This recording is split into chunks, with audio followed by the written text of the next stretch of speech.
इन लोगों के बारे में मत सोचो। कोई तुमसे ज्यादा ताकतवर नहीं। इस दुनिया में सबसे बड़ा योद्धा माँ होती है। तो हेलो दोस्तों, कैसे हैं आप सब। स्वागत है आपका एक बार फिर हमारे यूट्यूब चैनल बायोग्राफी जंक्शन में। आज हम ऐसे इंसान के बारे में बात करने वाले हैं जो सबके दिलों के सुल्तान बन चुके हैं। आज यह लोगों के दिलों में इस तरह समा गए हैं जिसकी कोई हद नहीं है। बच्चों से लेकर बड़ों तक सब इनकी एक्टिंग और इनके स्टाइल के दीवाने हो गए हैं। जी हाँ, मैं बात कर रहा हूँ कन्नड़ा फिल्म इंडस्ट्री को पूरे भारत में पहचान दिलाने वाले और विदेशों में अपनी एक्टिंग की छाप छोड़ने वाले स्टार, जिन्हें कई लोग रॉकिंग स्टार यश के नाम से भी जानते हैं। लेकिन इनको इतनी पॉपुलैरिटी विरासत में नहीं मिली, बल्कि इसके लिए इन्हें अपनी लाइफ में बहुत स्ट्रगल और मेहनत करनी पड़ी। तो आइए जानते हैं इनके जीवन की संघर्ष की कहानी कि कैसे एक बस ड्राइवर का बेटा इतना फेमस हो गया कि उनको साउथ इंडिया ही नहीं बल्कि पूरा भारत जानने लगा और बेशुमार प्यार देने लगा। यश का असली नाम नवीन कुमार गौड़ा है। यश इनका निक नेम है। यश का जन्म 8 जनवरी 1986 को कर्नाटक राज्य के हसन जिले में आने वाले एक छोटे से गांव में हुआ था। यश के पिताजी का नाम अरुण कुमार है, जो कि कर्नाटक के KSRTC ट्रांसपोर्टेशन सर्विस में एक मामूली से बस ड्राइवर की नौकरी करते हैं। और इनकी मां का नाम पुष्पलता है, जो कि एक हाउसवाइफ है। और इसके अलावा यश की एक छोटी बहन भी है जिनका नाम नंदिनी है। बात करें यश की मैरिटल स्टेटस की, तो यश की वाइफ का नाम राधिका पंडित है और इनकी एक बेटी है जिनका नाम आयरा है और एक बेटा भी है जिनका नाम आयुष है। आपको जानकर हैरानी होगी कि यश के सुपरस्टार बनने के बाद भी यश के पिताजी अरुण कुमार ने अपना काम नहीं छोड़ा। एक इंटरव्यू में जब उनसे पूछा गया कि अब आपका बेटा स्टार बन गया तो आप अब भी बस क्यों चलाते हैं, तो इस पर उनका कहना था कि बस ड्राइविंग करके ही मैंने अपने बेटे यश को बड़ा किया है और अपने परिवार को पाला है और इसके सपनों को पूरा करने में मदद की है, तो मैं उस काम को कैसे छोड़ सकता हूँ। तो इससे यह साबित होता है कि किसी काम को करने के लिए इनका डेडिकेशन और ईमानदारी तो इनके खून में ही थी। इनके पिता के बारे में जानकर अब आपको ये तो समझ आ ही गया होगा कि यश एक मिडिल क्लास फैमिली से बिलोंग करते थे। अब बात करें यश की पढ़ाई लिखाई की, तो यश को पढ़ाई लिखाई में कुछ इंटरेस्ट नहीं था, लेकिन उनको बचपन से ही एक्टिंग करने में बहुत इंटरेस्ट था और यही कारण था कि वो अपने स्कूल में होने वाले हर ड्रामा कंपटीशन में पार्ट लिया करते थे। और इनकी एक्टिंग की सभी लोग बहुत तारीफ किया करते थे, जिससे यश को और भी ज़्यादा मोटिवेशन मिलता था और एक्टिंग के प्रति उनका रुझान और बढ़ गया। वो एक्टिंग को लेकर इतने सीरियस हो गए कि उन्होंने 10th पास करते ही पढ़ाई छोड़ने की बात अपने पिता से बोल दी। लेकिन उनके फादर ने उन्हें पढ़ाई की इंपॉर्टेंस को समझाई और उनसे कहा कि तुम अगर एक्टिंग करना ही चाहते हो तो सबसे पहले अपनी पढ़ाई पूरी कर लो। अपने पिता की बात पर उन्होंने अमल किया और महाजन एजुकेशन सोसाइटी से अपना यूनिवर्सिटी कोर्स पूरा किया। फिर आया वह समय जब यश ने अपने एक्टर बनने की सफ़र की ओर निकलने वाले थे, लेकिन इनके पिता चाहते थे कि यश एक्टिंग का सपना छोड़ दें और एक सरकारी नौकरी कर ले, जैसा कि आज के टाइम में मैक्सिमम लोगों की फैमिली चाहती है। लेकिन यश यहाँ कहाँ रुकने वाले थे। उन्होंने भी ठान लिया कि मैं एक्टर बन के रहूँगा।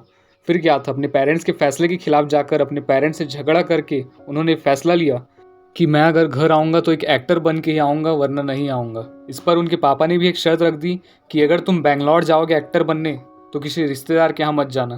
फिर क्या था, 300 रुपये जेब में लेकर हमारे रॉकी भाई बेंगलोर आ गए और काम की तलाश करने लगे। शुरुआत में तो कुछ काम नहीं मिला। कुछ समय बाद यश ने बीनका नाटक मंडली को ज्वाइन किया, जिससे कि उनकी स्किल्स ग्रो हो। लेकिन इसके साथ ही उन्हें बैक स्टेज में और कई छोटे मोटे काम करने पड़ते थे, जैसे कि चाय बिस्किट लाना, स्टेज साफ करना वगैरह वगैरह। जी हाँ दोस्तों, मैं आज के सुपरस्टार यश के बारे में बात कर रहा हूँ। आज भले ही वो आसमान की ऊंचाइयों पर पहुँच गए हैं, लेकिन शुरुआत उनको भी ज़मीन से ही करनी पड़ी थी। इतनी हार्डवर्क मेहनत करने के बाद भी उनको कोई बड़ा रोल नहीं मिल पा रहा था। तो कई बार यश को तो बस स्टॉप में भी सोना पड़ता था, क्योंकि उनके पिताजी ने बोल रखा था कि किसी रिश्तेदार के यहाँ मत जाना। और यश बेंगलोर के लिए नए थे, तो ना ही वो वहाँ किसी को जानते थे और ना ही उनका कोई दोस्त वहाँ रहता था। लेकिन आखिरकार वह समय भी आ गया जब यश की शानदार एक्टिंग को देखते हुए उन्हें एक टीवी सीरियल में काम करने का मौका मिल गया, जिसका नाम ननंदा गोकुला था, जो कि 2005 में स्टार्ट हुई थी। एक बार जब इनकी इनकम स्टेबल हो गई, तब इनकी फैमिली भी इनके साथ बेंगलोर शिफ्ट हो गई। इसके बाद यश ने और भी कई टीवी सीरियल्स में काम किए। हालांकि यश यहाँ सिर्फ टीवी सीरियल तक सीमित थे, लेकिन काफ़ी समय बाद 2007 में उन्हें जम्बाड़ा हुडुकी में एक छोटा सा रोल मिल गया। लेकिन दोस्तों, यही छोटा सा किरदार ही यश की ज़िंदगी का टर्निंग पॉइंट साबित हो गया, क्योंकि जम्बाड़ा हुडुकी में किए गए किरदार की वजह से यश को और भी मूवीज़ के लिए ऑफर आने लगे। और फिर आगे चलकर 2008 में आई मूवी मगोचीता मंगसो में यश ने सपोर्टिंग एक्टर के तौर पर लाजवाब काम किया। इस मूवी के लिए उन्हें best supporting actor Kannada film fair award और 10 सपोर्टिंग एक्टर से भी नवाजा गया। और फिर इन्होंने 2008 में आई फिल्म रॉकी में लीड रोल किया, लेकिन यह फिल्म एक बड़ी फ्लॉप साबित हुई। लेकिन यश ने हार नहीं मानी और मेहनत करते रहे, यहाँ तक कि अपनी 2009 में आई फिल्म कल्लारा सांथे के लिए इन्होंने बेंगलोर के कॉन्टेस्ट में जीते हुए लोगों को ऑटो रिक्शा चलाकर अपनी फिल्म की प्रमोशन की और अपने फिल्म के बारे में फैंस को बताया। लेकिन इतना सब करने के बाद भी इनको मीडिया का अट्रैक्शन तो मिला, लेकिन इनकी फिल्म हिट नहीं हुई। हालांकि इसके अलावा यश ने और भी मूवी की और ये सब मूवी तो यश के करियर की अभी शुरुआत थी। लेकिन वो समय भी आ गया जब 2013 में आई मूवी गुगली से उनका फैन बेस और बढ़ गया और यह मूवी कन्नड़ा सिनेमा की सबसे बिगेस्ट हिट साबित हुई और यह कमाई के मामले में भी उस साल सबसे ऊपर थी। इसके बाद यश ने हिट पे हिट फिल्में दी, जैसे राजा हुली, गज Kesari, mister and Mrs Ramachari, masterpiece, Rambo straight forward. लेकिन इन सब से भी ज्यादा यश ने नाम कमाया 2018 में आई फिल्म KGF चैप्टर 1 से। इस फिल्म ने कन्नड़ा फिल्म इंडस्ट्री का पूरा इतिहास ही बदल कर रख दिया।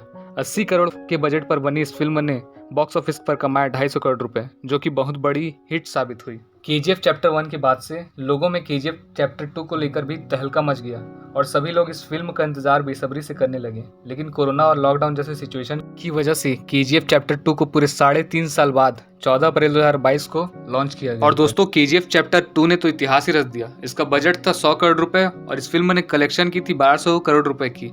इस फिल्म के डायरेक्टर थे प्रशांत नील और यश ने KGF चैप्टर 2 में काम करने के लिए 30 करोड़ रुपए चार्ज किए थे और इसलिए यश को top highest paid actor in south India में भी इनका नाम है। लेकिन पैसे से ज्यादा यश ने कमाई है इज्जत, प्यार और इतनी बड़ी फैन बेस पे। और इन सब के पीछे यश की मेहनत और इनके सभी फैंस का प्यार ही तो है जो उन्हें इस मुकाम तक लेकर आई है।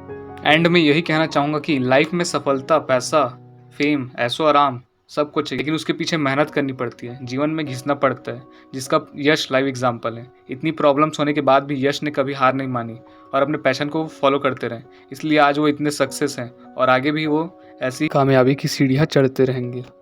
वीडियो पसंद आई हो तो लाइक करें, चैनल पे नए हैं तो सब्सक्राइब करें, ताकि ऐसी ही लाइफ स्टोरीज के बारे में आपको अपडेट मिलती रहे और दूसरों को भी मोटिवेशन मिले। इसके लिए इस वीडियो को ज़्यादा से ज़्यादा शेयर करिए। तब तक के लिए मैं मिलता हूँ आपको अगले वीडियो में। आपका कीमती समय देने के लिए धन्यवाद।